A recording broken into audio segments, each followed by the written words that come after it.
Tonight's recipients were selected from over 100 nominees, really virtually all of which are worthy. But this group rose to the top, and we're proud to have them. These individuals come from different eras, as you'll see, and they're all very worthy, and we're very proud to have them in the Western Oregon University Hall of Fame. Tonight we're going to be inducting individuals in two areas.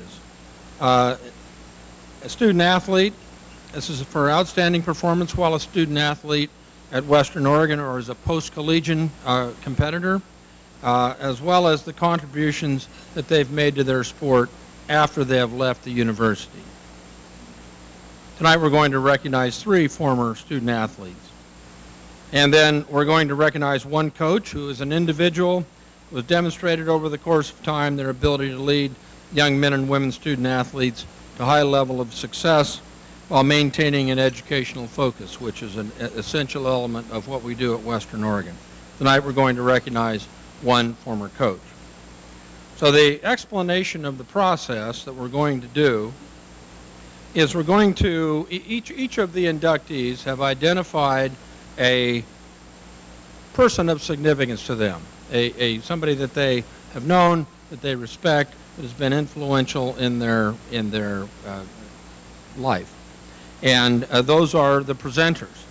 And so what we're going to do is we'll introduce the presenter, and then because that person has close personal knowledge of the inductee, they will make some remarks regarding the inductee.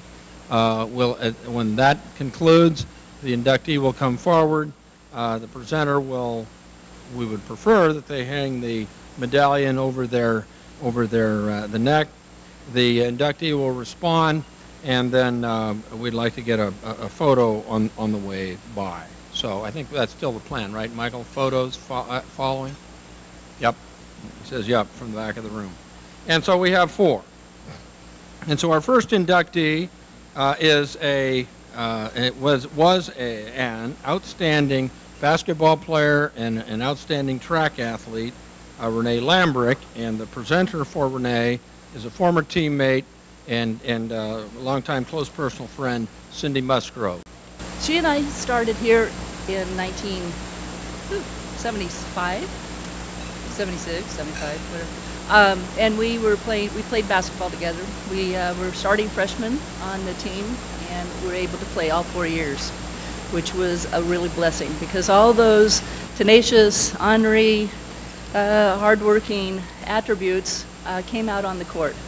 Renee worked hard all the time.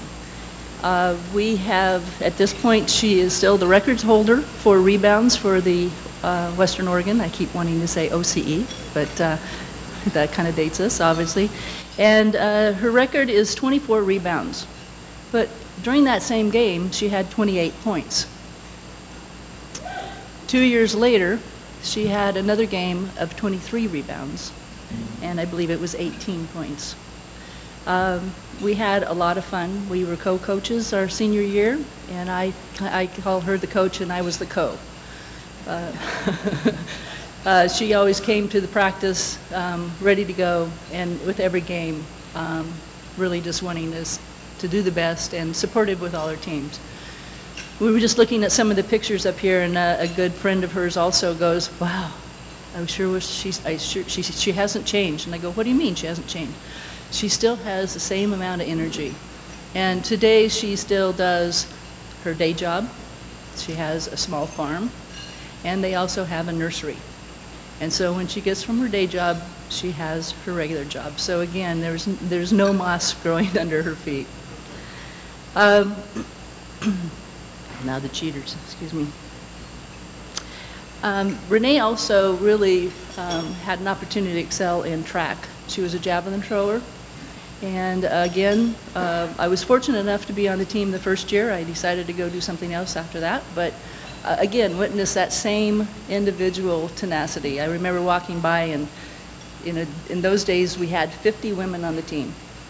And so I'm sure the coaches were going all over the way. But Renee was always, you always saw her just regimented, doing the things she needed to do. And her best throw that we have on record, I think we have a better one, but on record, was 168 feet 11 inches. That throw took her to nationals 4 times. All 4 years that she was on the team, she went to nationals and represented this school. I think another unknown thing is that she was also invited to participate in the Olympic trials in 76 and 78. Excuse me, I keep wanting to get 78 in there. So yeah, 76 and 80. I would like to introduce you to Renee Lambert. I was very lucky to be coached by 3 fellow Hall of Famers. The first one was Cheryl Patterson, who coached me along with head coach Marcia Deschiel in high school, and with their help took me to first place in the state AA track meet in the javelin. Cheryl always encouraged me in my sports and encouraged me to go on with my education. Another Hall of Famer was Jackie Rice that coached me in track, and she also helped me to go to nationals in the javelin. Another Hall of Famer that I was lucky to have as a coach was John Kerry. Me and my teammates and I helped him start his career off here at Western. We had a 19-7 season in the AIAW conference. We were the first team that got to start the venture to going to Alaska. One of the big victories in our many victories that we had was beating the University of Idaho, and whose coach was Tara Vanderveer, sorry. And she is now coaching at Stanford and is recognized as one of the best coaches in America. I think that says a little bit about John. And you and Cindy. And our team. Other coaches that were there to help me along my career were, in basketball, was Mary Rubright and Lynn Campbell. In track, Lynn Campbell and Mrs. Brandhorst in following years helped me make it to nationals in the javelin.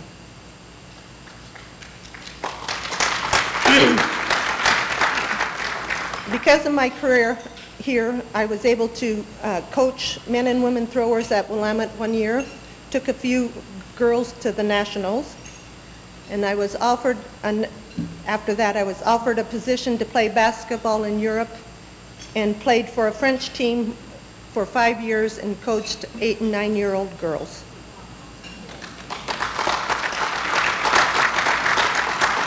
I would like to give thanks to my parents, who both have passed now, and to my adopted parents, Pat and Marlene, that have been part of my life since high school, and to all my family and friends who have helped me make all this happen.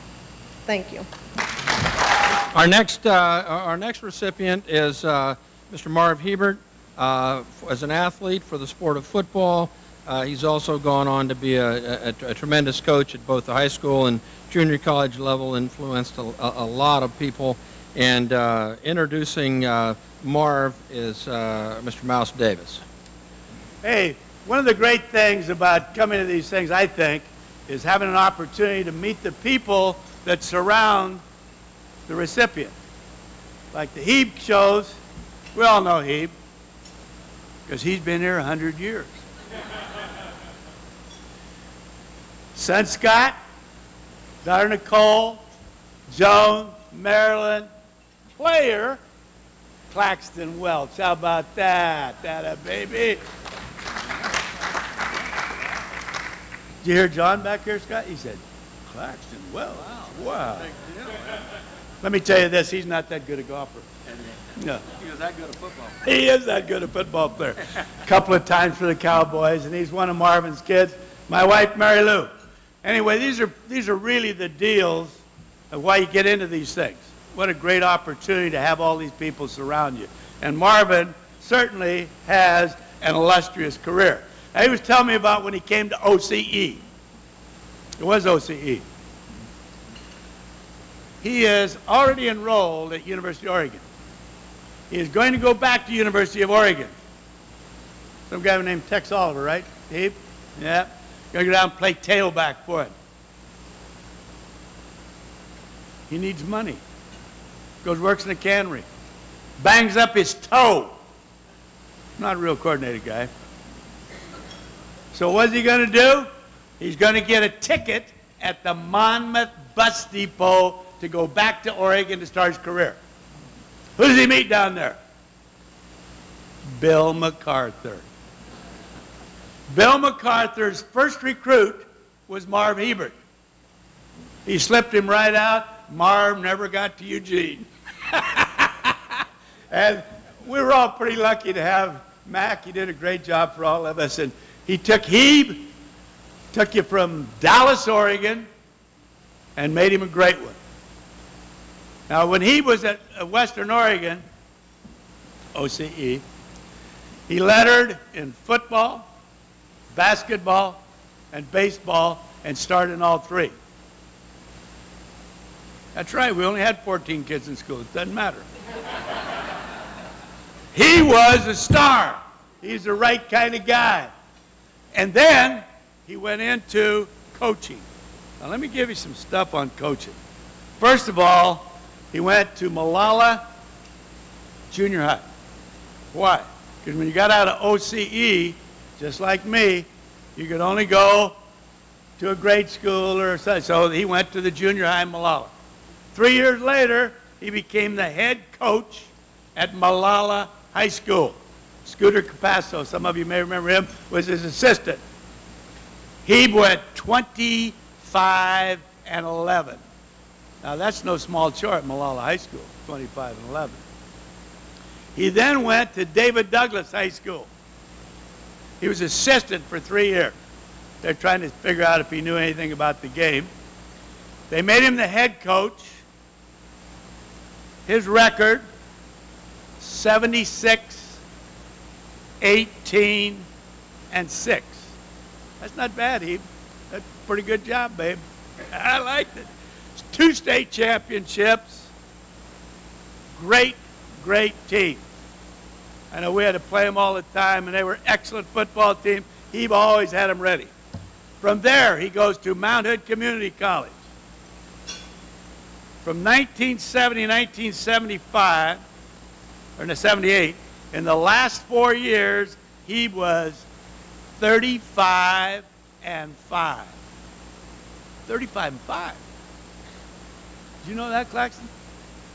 Pretty good, babe. 35-5. I got a computer. I put all these things together. The Hebe turned out 157, 55, and 6. That's not bad, Hebe. That's better than most average bulls walking down the street, I'll tell you that. One of the best things about the Hebe is he's a great golfer. He has played 32 international courses. Tough courses throughout Scotland, Europe, all of them. Has an average score of 82.4. That's spectacular. He can't break that anymore, believe me. Unless we cheat, right, Hebe? Then we can break 80, no question about it. Now, I just want to give you just a couple of things other that Hebe has done. He was, of course, all-star when you win a state championship like he did twice for David Douglas. He's the all-star coach for the Shriners and all that. He's elected to the NIA Hall of Fame. President of Oregon High School Association. He was football coach of the year at the JC level. He was elected to the National Football Foundation Walk of Champions in Portland. He was a Mount Hood Community College Athletic Hall of Fame. He was elected chapter National Wrestling Hall of Fame as a coach, an official, and 30 years as the commissioner. The Hebe has got a little wrestling experience. Only guy in the room that could tie up with him would be that little short guy from Newburgh. Yeah, we don't screw with him. And He was just recently elected into the Dallas Hall of Fame. And he gives me great pleasure, babe, to welcome you into the Western Oregon National, International, World Hall of Fame. Come on up here.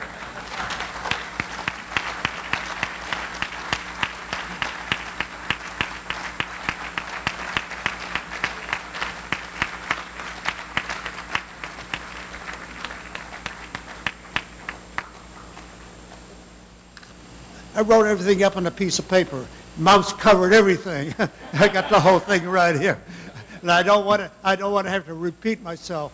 And I think I'll just start. Just by accident, I wound up, like Miles said here, at the OCE, or Western Oregon, and of course, in that first year when I came here, I couldn't play because. I was at the University of Oregon, and I was in the same backfield at Norm Van Brocklin. Norm Van Brocklin was a blocking back, I was the tailback. Whenever we passed, Van Brocklin would be the tailback, I would be the blocking back. And when Norm Van Brocklin went to the tailback, everybody said pass, and we knew it was going to be a pass because Van Brocklin didn't have great foot speed, but he could throw the ball 70, 80 yards, and he was a great punter. And anyway, I thought I would make the traveling squad. I was on the University of Oregon team. The team was going to Cal Poly. I did not make the traveling squad. Oh. So I was short of money. So I worked in a cannery to make some money. As I worked in the cannery, a big tub of beans like this derailed, hit the table, ricocheted, smashed my toe. My toe was that big. I couldn't run. I called my mother and explained to her what had happened. She says, Marv, why don't you come on home? Because why don't you go to OCE for a year and then transfer, your sophomore year? I said, that's a good idea, Mom. So driving back from Eugene, I went through Monmouth, and I met Coach Knox. And Coach Knox says, well, you can be a manager and hand out equipment and first aid. So I was a manager of first aid for about mid-season. And I think we were playing Vanport, if I remember correctly, now known as Portland State. Tommy Jones was the running back, and he got knocked out. They had another back, and he couldn't play.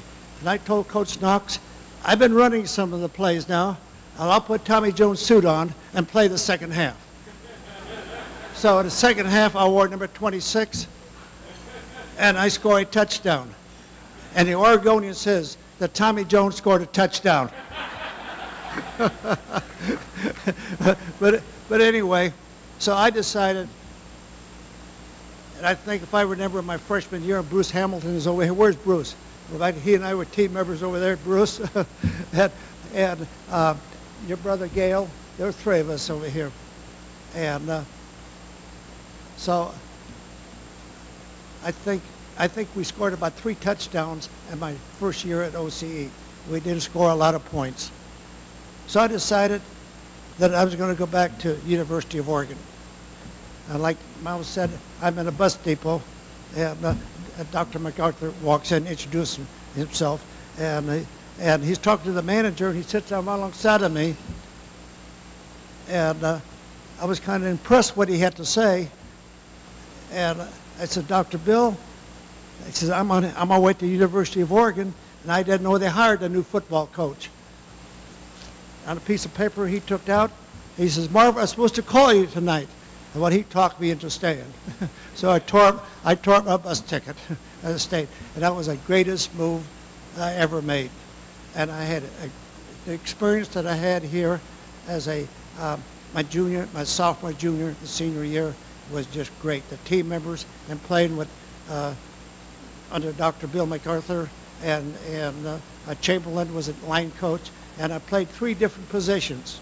I played a little bit of quarterback, a little running back, tight end, flanker, everything. But it helped me in coaching because I'd coached and played in many different positions.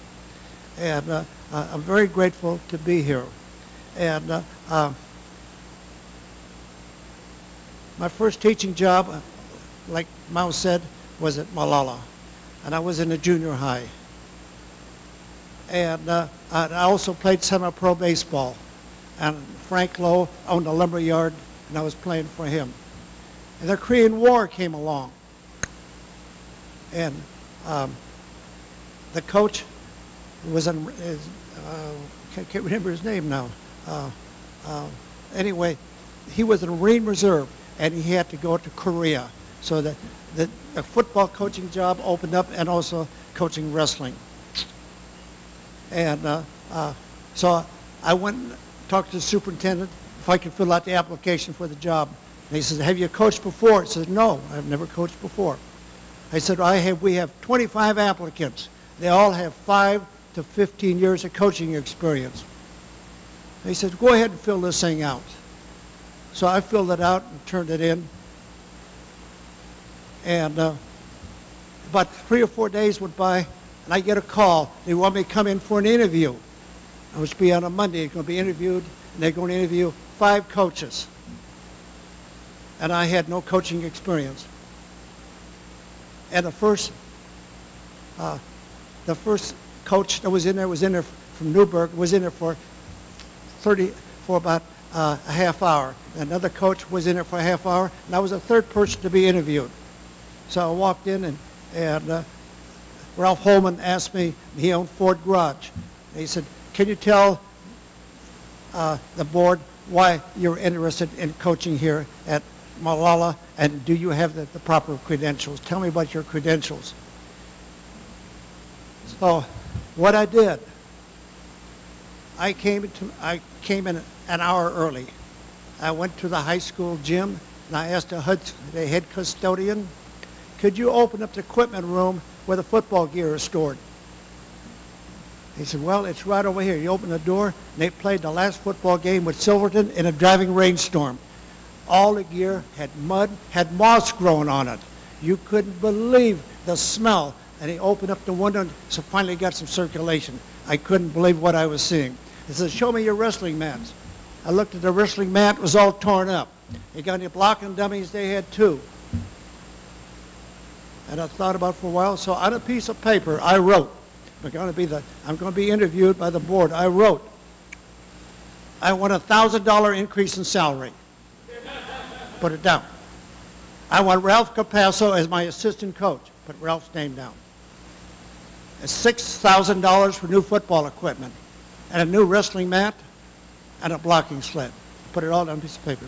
That was a third person to be interviewed, and the board member asked me, "Ralph Holman, can you tell the board why you're interested in this job, and what your goals and what your objectives are?" And I said, "Well, I have a hard time answering that question unless you respond in the information that's written on a card." I said, "I want a $1,000 increase in salary because I was only getting $231 a month working at the junior high. And I want Ralph Capasso, my assistant coach, $6,000 for new equipment, a new wrestling mat, and a blocking sled. If you approve of that, I'm very much interested." Most of the board members sat over there. They put their head down like this. The superintendent across there, he looked the opposite direction. My whole meeting was 3 minutes long, and I left. 3 days went by. I get a call. They want me to come in and sign the contract. Whew, I'm really surprised. And I go and sign the contract. And they said, "Would you settle for $5,000 for new equipment in 6? Well, I can make that adjustment. And they said, "The salary you asked for $1,000, would you settle for $800? I'll settle for $800. So I signed a contract. Next day, I get a haircut from Wayne Shoemaker, and he's congratulating me for getting the job. He explained to me what happened. I was playing semi-pro baseball, and the manager, his name, Frank Lowe, he owned the lumber yard, and I was playing for him, semi-pro baseball. He found out that I had applied for the job at Malala. So what he does, he gets in his car, new Lincoln, he drives to Ford Garage. At Ford Garage, he buys all his logging trucks, all his cars, all equipment from Ford Garage, a local business, local Ford Garage. So Holman says, Frank Lowe says to Holman, you're the chairman of the board. He said, how much money do I spend here at Ford Garage? Oh, about $100,000 a year. He says, Frank, you see the phone? You pick up the phone and you tell him that Marv Hebert is hired for the job. If you don't, my business is going to Oregon City. Holman looked at Frank. He picked up the phone. He says, Dr. Adams, the board has decided that Marv Hebert is hired for the job. Boom. And that's how I stayed in education. But anyway, so I think I'm not taking too much time. Okay. I like it. My first teach, when I got the job at Molalla, I see John Lynn. John, where's John Lynn? All right, you got to stand up, John. He's one of my first players, John. All right. And he also wrestled, and he was my little demonstrator. And John, he played also, he enrolled here at OCE, and he played football over here. And I was there about 4 years at Molalla, and in 1955, I went to David Douglas. And I was elected to be the head coach in 1959. And 1959, the league voted me to be dead last in the conference in the beginning of the season. And we won the championship, the Metro League championship. So in 1960, my football team won the state championship, and I have two players over here. Dave Hansen. Dave, where's Dave? All right, Dave. And Jim. All right. And Jim Horner. All right. The two are running backs. And all right. I see Pete Rooster over there. Pete over there. You got to stand up, Pete. Pete wrestled, and he weighed 89 pounds. He was he won the state championship 2 times. He won the championship 2 times, and he went to Arizona. When he came back, he was a head wrestling coach at Newburgh, won the state championship. Then he went to Canby, won the state championship, and then he wound up at Westland to be an athletic director. And another player over here, Claxton Welch. Stand up, Claxton. Keep standing. Claxton played for me. This was in 1964, and he was an outstanding running back. He played for University of Oregon, and then when we played a game against Central Catholic, Claxton ran for about over 300 yards and scored 5 touchdowns. When they had a great ball game against Central Catholic, and Phil McHugh was a coach at University of Oregon. He saw the great performance, and next day he gives Claxton a call and recruited him to be joined the football team at the University of Oregon. And another thing, Claxton, when he got through playing, the Dallas Cowboys recruited him, and he played for the Dallas Cowboys 4 years, and he has 2 Super Bowl rings. All right. All right. And then also, he also played at, I think, at Kansas City, right? And then also 1 year, a part of the year, at New England. It's good to see you, Claxton. Okay, and I have two coaches over here. Had not been for them, I had a great coaching staff. If I would not have had great assistants, I would not be standing here in front of you and talking to you, because if you don't have good assistants, you're not going to make it. And I have 2 coaches over here. Gary Head, where's Gary Head? All right, there's Gary. And Mick Hergert. Raise your hand, Mick. All right. All right. And I have also, I had people who really supported me and were scouts for me. They did a lot of scouting and would give me some additional information how I could be a better coach. And I'd like to introduce Don Peterson. Don, where's Don Peterson? All right, back in there.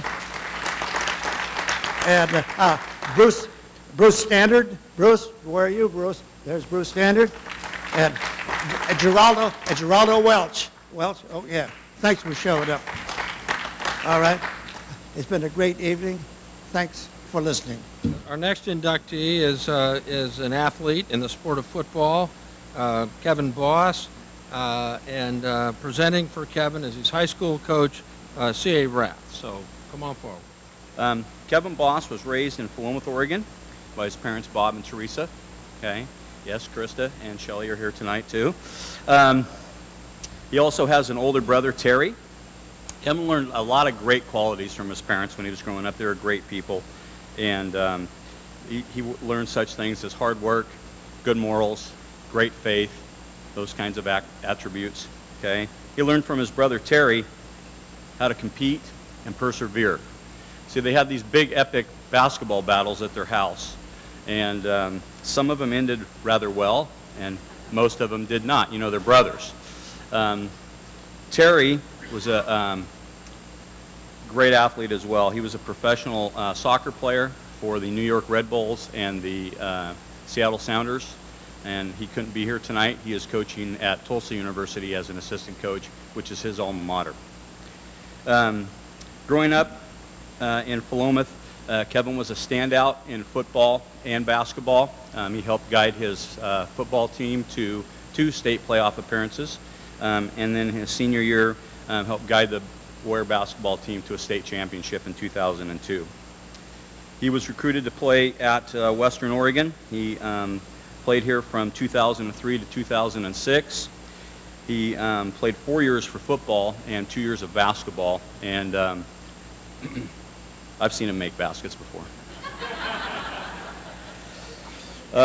Kevin was a 2-time All-American, tight end for the Wolves. He has numerous records in their top 10. Here's just a few. Kevin he was listed as number 6 all-time in receptions with 134. He is listed as number 11 all-time in total yards with 1,590. And he's listed as number 4 all-time in touchdowns with 19. And, you know, that's a pretty good career for a tight end in most offenses. Okay. In 2007, the NFL came calling, and Kevin was drafted by the New York Giants in the 5th round, number 153 overall. In his rookie season, the Giants beat the 18-0 Patriots, as most of you know, in Super Bowl 42. And Kevin had the tide-turning catch in the 4th quarter. Of course, I'm a little biased, but the Tyree thing was okay. He had a 45-yard catch to start the 4th quarter that really kind of set the tone. They ended up scoring their first touchdown and was able to defeat the Patriots.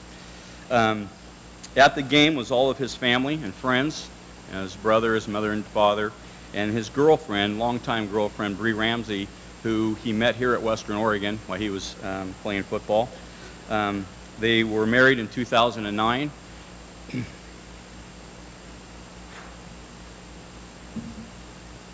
Sorry. This is the one part I couldn't get through. They just had their first child. His name is Zeke Carter Boss, and that was August 27th of this year. So congratulations to Bree and Kevin.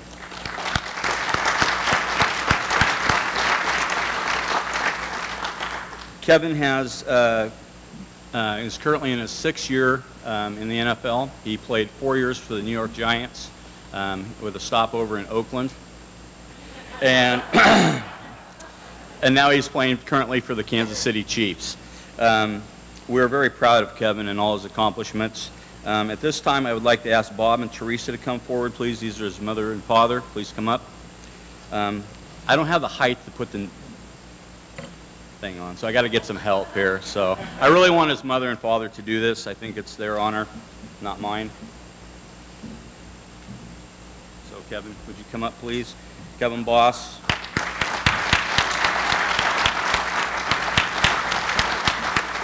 You know, there's a lot of good things a lot of great things I can say about Coach Rath, but I want to tell a quick story about him that kind of sums up, you know, why the many reasons I could have chose him to be a presenter. But it's kind of a funny story, but it just kind of tells you the type of man he is. So I think it was my junior year. We're coming back from an away game, and it was my first year of varsity, and we just pulled up to the school back home. It was kind of late night, and there was some couple of knuckleheads that were, I think, graduated, and they were troublemakers, and they'd been drinking, and we pull up, coaches go in, we're getting our bags out from underneath the bus, and those guys came over and started trying to pick a fight with a couple of our players, and before you know it, a fight breaks out, and it's not long before Coach Rath comes sprinting around the corner and just full-on form tackles one of the guys that is trying to pick a fight with the players, and with no regard to his body, just tackles the guy defending our player onto the pavement there. The guy, gets up and they kind of run off, and I just remember thinking to myself, like, gosh, that guy definitely has our back. And you could tell that he cared for us, he loved us, and I remember thinking to myself that, gosh, this is a guy that I want to bust my butt for, and I've had a lot of great years playing for him, and just honored that he was here to do this with me and for me, and his family's here too, and they've been just tremendous support for me over the years. So anyways, yeah, it's just a tremendous honor to be here tonight. It's just to be back on campus. It's been too many years since I've been back here. I spent probably 5 of the better years of my life here. Just so many good memories, fond memories, memories that I'll take with me for the rest of my life. And to be able to be back here and be able to share the experience with the people that made my experience here at Western so special, and kind of what it is and what it was is really neat for me. And I gotta bear with me. I've got a few people that I would like to thank here, just people that are here and people that aren't here. Like I said, that just have made this experience for me what it was. And I've got to start with my wife, who, as Coach Rath mentioned, I met her here. Another quick story about her. We started dating my junior year, and I remember she came back from class one day and was telling me this story that a guy sitting next to her tapped her on the shoulder and said, "Are you dating Kevin Boston?" And I hope this doesn't sound arrogant at all. It's not the point of the story. And she said, "Yeah, why?" And he asked her, "Well, is he going to get drafted into the NFL?" And she said, "Oh, why would he do that?" And and this is just why I love this girl. And so she came home. She came back. I saw her later that day, and we'd only been dating a couple months. And she said, "Are you really good at football?" And and I was like, no, I'm all right. I play. And she's like, "Oh, well, this guy, he thought you were going to get drafted. I don't know why, he's thinking that and stuff." So just kind of tells you a little bit about the special person that she is. And I always call her my rock, because she's been with me, since day one. When this whole journey and dream started, and I've dragged her all over the country now, and she hasn't complained one time. And she's just been there to be my support system.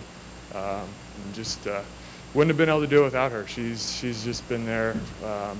And wish she could be here, but she, like Coach said, she couldn't make it. She didn't want to put the 1-month-old on the airplane, but she didn't want me to miss it and sent me, and so definitely had to recognize her. Next people I want to recognize were my parents, as Coach did.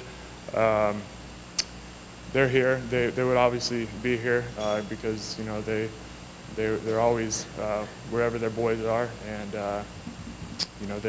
I don't think they ever missed a home game in the 5 years that I was here, even when I was redshirting. I think they made it to all the games and made it to a ton of away games as well.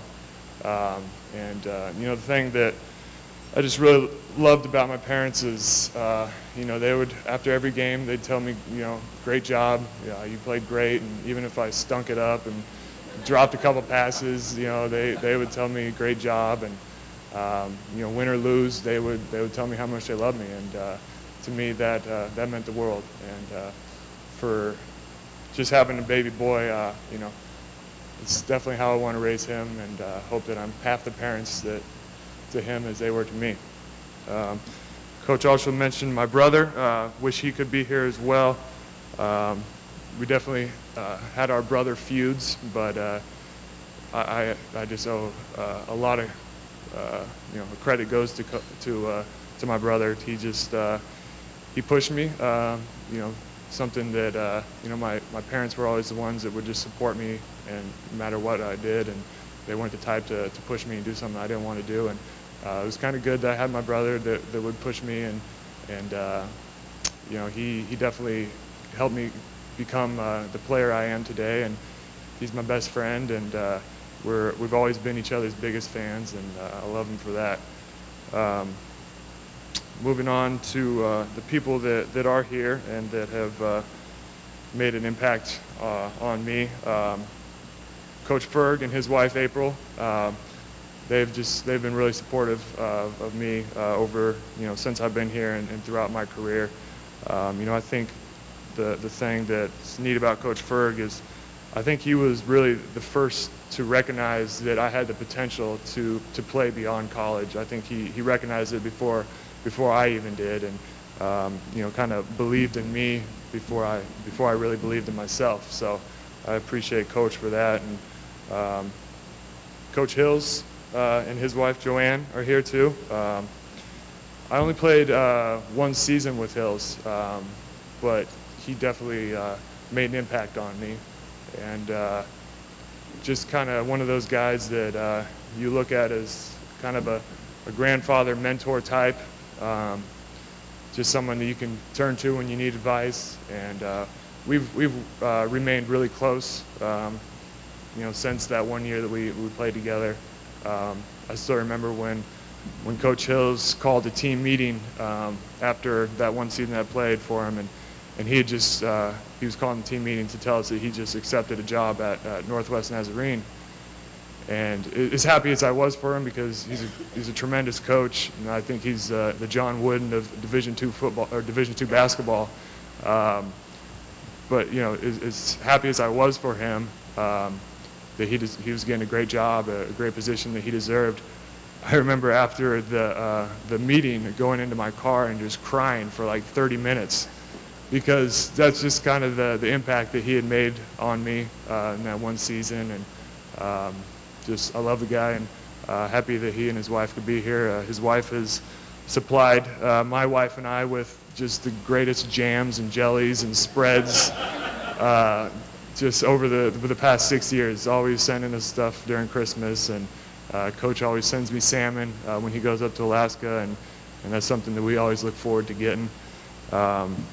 Also, Coach Faxon is here. He was my defensive coordinator in high school, and kind of the same thing with Ferguson. Jay was the first one to, I think, really come to me. I still remember just after practice one day my senior year, you know, he came up to me and asked me what my plans were for college, and I'd kind of always planned on playing basketball, and that was about it. And you know, he was really the first one to say, well, what about football? And I was like, well, I don't know, you think I'm good enough? And you know, he really, just as Ferguson, believed in me before I really believed in myself. So that's something that I really appreciate. And yeah, those are just a small list of many people that I would like to thank for being here, and I hope I didn't leave anybody out. Yes, Duke. I haven't seen Duke for ages, but Duke Iverson is here.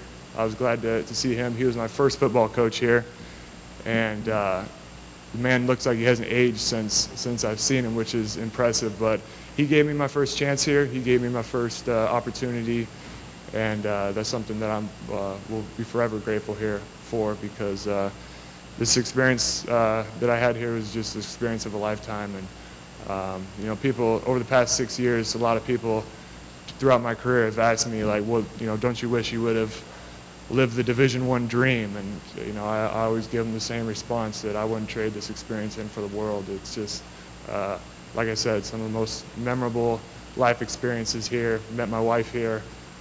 Just can't say enough good things about Western Oregon University. I want to thank the committee for just, you know, choosing me to be here. I'm just so thankful that I was able to be here under unfortunate circumstances, but God works in mysterious ways, and just feel very blessed to be up here tonight and to be a part of this this great university. So thank you all for being here tonight, and I'm very, very happy to be here as well. Appreciate it. Good job, Kevin. Thank you, man. The final inductee tonight is in the coach category. Those prior three were all in the athlete category, and so our inductee in the coach category is Judy Lovery, our volleyball coach, and I'm very privileged to be the one that she selected to be her presenter and introduce her. So it is truly my honor to introduce Judy this evening, and when I do this, it has to be done really in two parts. Judy established a standard of coaching at Western Oregon that I really think all others, past and future, will aspire to. She had success that I'm going to run through briefly in a moment that is unbelievable. She was also a valued colleague in the Division of Health Physical Education. She was a valued colleague, instructor, advisor, you name it. She was here 18 years. 17 of those years, she was our volleyball coach. This is part one. She had a winning record that was right nearly 70% of her matches, 489 and 218. That's 70%. In her 17 years, she won 16 conference or district titles. She had 8 appearances in the NAIA National Volleyball Tournament. 3 times her team was the national runner-up. Final game in 3 years. She was also, she had a 3rd place finish, and she had a 5th place finish. Her teams did. She'll get on me if I say she did. She will quickly correct me to say her teams did. That's her MO. 1987 team, and this is I think a very interesting one and a valuable one, was selected as the NAIA National Sportsmanship Award at the national tournament. And we're certainly proud of that. In 1988, she was NAIA National Coach of the Year in volleyball. Cascade Conference Coach 3 times. She was coached the National Player of the Year in 1988, one of our own Hall of Fame inductees, Jody Sunday Meckles. She coached Conference Players of the Year 7 different times. She coached 18 All-Americans. She coached 9 All-American Scholar athletes, which is almost more difficult. That's a pretty high standard. Our current volleyball coach, Brad Sandin, I believe he sent you this note. He said that he did, and he suggested that I pass it on.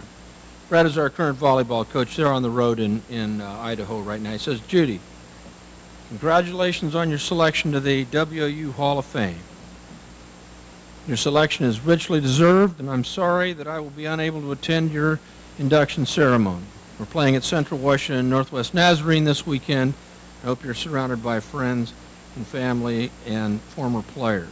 Certainly wish I could be there. Every day in the gym, in the office, in the volleyball community, I try to live up to the standards that you created for the volleyball program at Western Oregon University.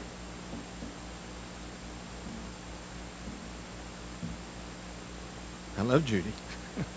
It's hard. It was hard when she retired. It's tough now. But he goes on to say, you started a great program here. I'm honored to be the current steward. That's Brad Sandy. Now, second part of the story, and perhaps is more significant, during her time here, while she was accomplishing all of these athletic accolades and the achievements and the levels that I've talked about, she also taught a significant teaching load in the Division of Health and Physical Education. She's committed to the balanced role of successful teaching and key contributor as an academician. And both of those, that balancing act, is very difficult to find these days. Peep did that, Mouse did that, others did that. It's hard to find nowadays. Her teams were always at the top or near the top of our grade point average for all of our teams, all of the student athletes that we have. She was a player, to use current vernacular, in our academic division and in the College of Education. She wrote the professional standards on appearance and conduct for our majors. Boy, that was a job, but she got it done. She's a reliable resource for new faculty, a valued colleague for all of us in the department. Her ethical standards are the highest. Her personal commitment to the team was of the first order. I think it's a real tribute to the regard that people hold Judy in.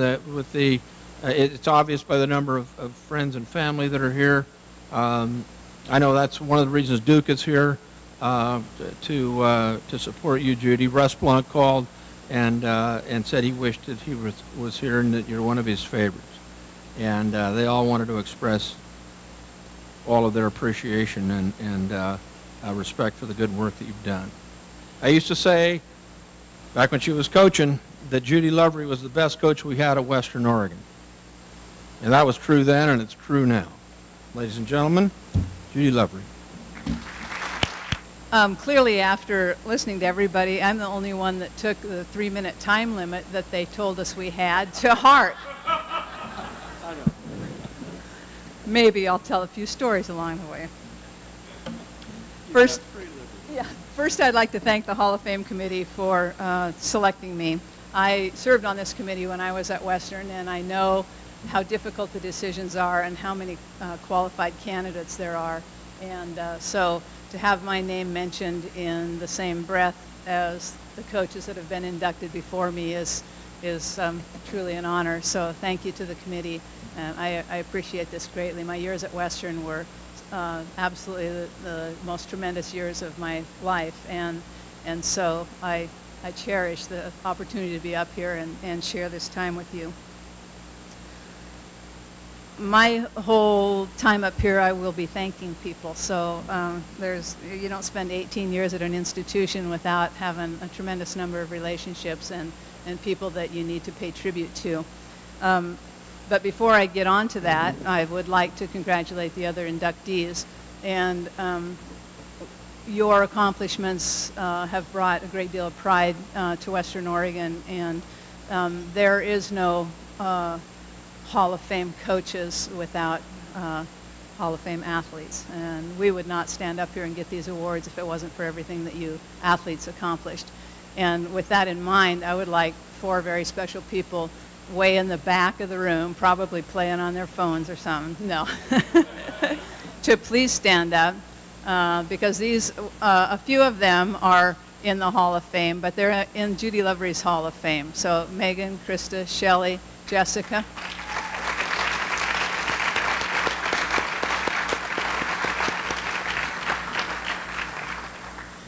And again, it's because of the inductees and these folks as well that I even have the opportunity to stand up here tonight. Thank you.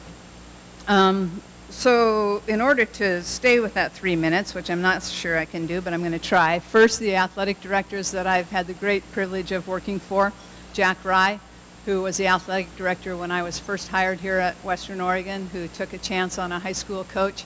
And I appreciate everything that, the confidence that he had in me and the relationship that we had. And of course, John Carey, who was my athletic director for many, many years. Their leadership, vision, and knowledge of how to run a collegiate athletic program, as well as their support over the years, I can't even thank either of them enough, but their leadership is beyond belief. And I was very fortunate to work for people that truly knew how to lead and truly knew how to run a program of high integrity and great quality.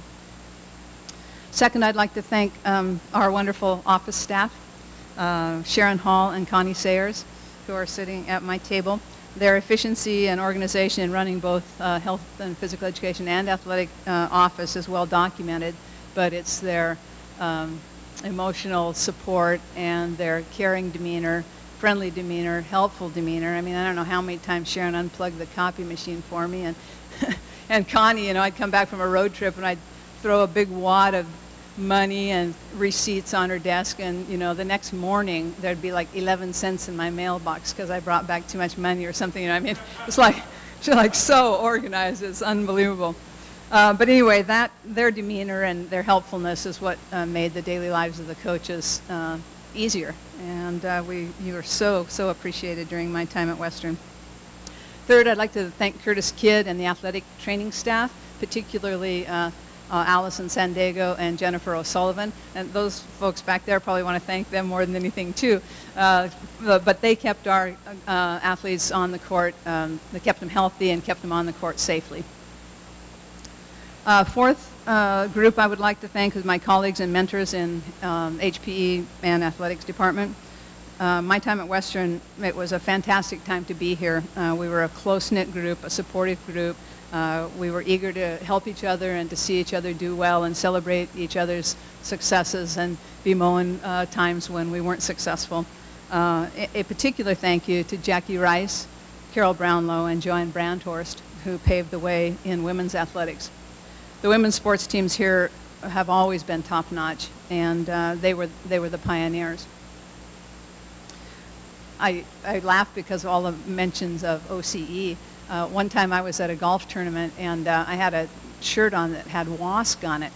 And I was standing by an usher, and he said, "Do you know what WASC stands for?" I'm like, "Well, yeah." He says, "What's our school called?" So we've gone from the normal school to OCE to WASC to now Western Oregon University. But anyway, I will always cherish the hours of sitting in other teachers and coaches' offices discussing classes, recruiting, challenges, successes, etc. Folks like Linda Stonecipher, Kathy Farrell, John Carey, Tom Kelly, Tim Hills, Rod Fretz, Duke Iverson, John Knight, Mike Johnson, Peggy Peterson, Brian Castor, Bob Hautala, and all of the others. Thank you very much, because those hours, like I said, were cherished. A thank you to the sports information directors as well, Russ Blunk in particular, as we had and still do have a wonderful friendship. The fifth group I'd like to thank is my assistant coaches. I was extremely fortunate to have knowledgeable and capable assistants all during my 18 years here at Western.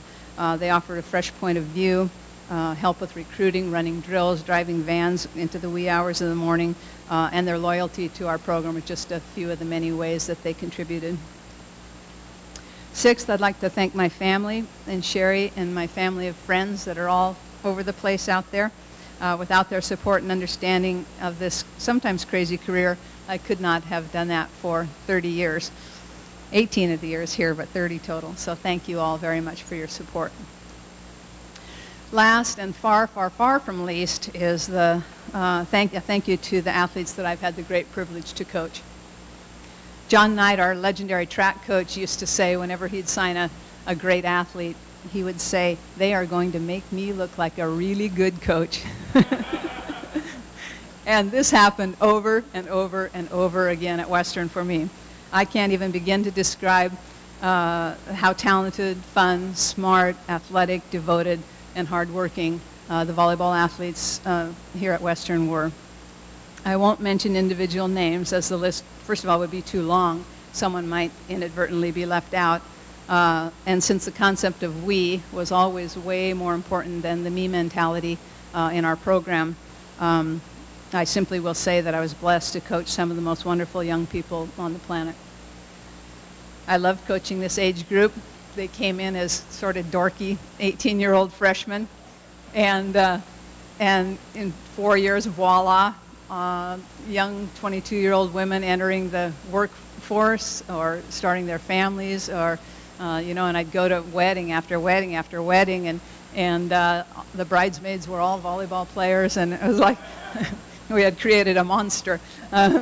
But it was always wonderful to see. But anyway, they, you know, some did and still do coach volleyball, and I enjoy to this day going out and watching their teams play, and occasionally seeing a technique or a tactic that maybe they learned at Western. So, but they were good volleyball players, they were good students, they were good friends, but most of all, they were good people.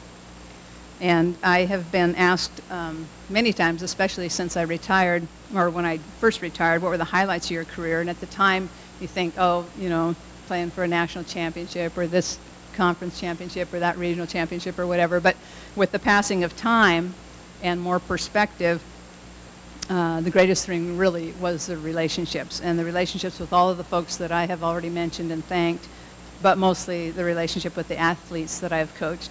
My life has been enriched by them choosing Western Oregon, and I thank all of them, and I thank all of you.